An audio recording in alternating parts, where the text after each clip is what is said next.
এই তো দেখছি ভালোই পড়েছে। গিন্নি, এই ঘর থেকে চাদরটা বের করে এনে দাও তো। আমি একটু মাঠের দিকে যাচ্ছি।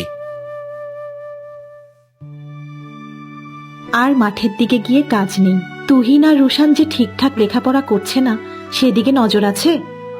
গিন্নি, তারা এখনো ছোট, তাদের নিয়ে এত চিন্তা ভাবনার কিছু নেই। বাচ্চারা এরকম একটু আধটু দুষ্টুমি করে। আমার হাতে আবার বেশি সময় নেই।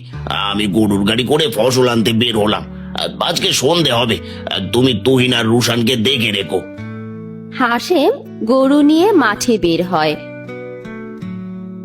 আল্লাহ, মানুষটিকে তুমি দেখে রেখো। এই যা, হুট হুররা, হুস হুস, তাড়াতাড়ি পা চালা, বেলা থাকতে মাঠে পৌঁছতে হবে, না হলে যে সময় মতো ফসল বাড়িতে আনতে পারবো না। হুস হুস, যা, হুররা, হাট হাট হাট। হে আল্লাহ, ছেলে দুটোকে মানুষের মতো মানুষ করো। ছেলে দুটোকে নিয়ে যত চিন্তা আমার। কে হাসেম দাদা, এত সকাল সকাল গরুর গাড়ি নিয়ে চললে কোথায়? যাচ্ছি একটু মাঠের দিকে। তো ভালো, বেশ বেশ। আমাকে একটু বাজারের দিকে যেতে হবে, আজকে আসি। আরেকদিন জমিয়ে গল্প করা যাবে। হ্যাঁ, তা যা বলেছো।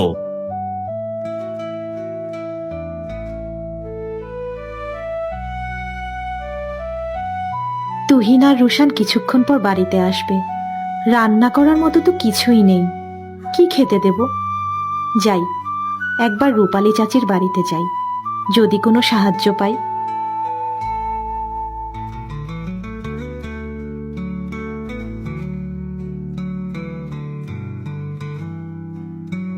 প্রতিদিন মাছ মাংস ডিম খাইতে খাইতে মুখে অরুচি ধইরা গেছে। আজকে নতুন কিছু খাইতে হইব। কানাইরে কখন বাজারে পাঠাইছি, আসার কোনো নামই নাই। আজকে আসুক বাড়িতে, ছোট লোকদের মাথায় তুললে যা হয়। ওই তো নবাবজাদা আসছে। এই তো দিদি, আমি চলে এসেছি। তা তো দেখতেই পাচ্ছি, এসে আমাকে উদ্ধার করেছো আর কি।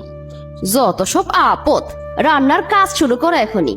আমি সবকিছু তৈরি করছি, আপনি কোনো চিন্তা করবেন না দিদি। হ্যাঁ, যা যা। মিতালি আবার আমার বাড়ির সামনে দিয়ে আসছে কেন? হ্যাঁ দিদি, আমাকে একটু সাহায্য করতে পারবেন? ও আচ্ছা, কানাইয়ের হাতে ব্যাগের থলি দেখে পিছু পিছু চলে আসছো। তোদের মতো ছোট লোকদের মুখ দেখাও পাপ।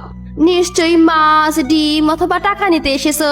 তুহিন আর রুশান পাঠশালায় গেছে, তাদের মুখের দিকে তাকিয়ে কিছু সাহায্য করুন। কথা শুনলে গা জ্বলে যায়।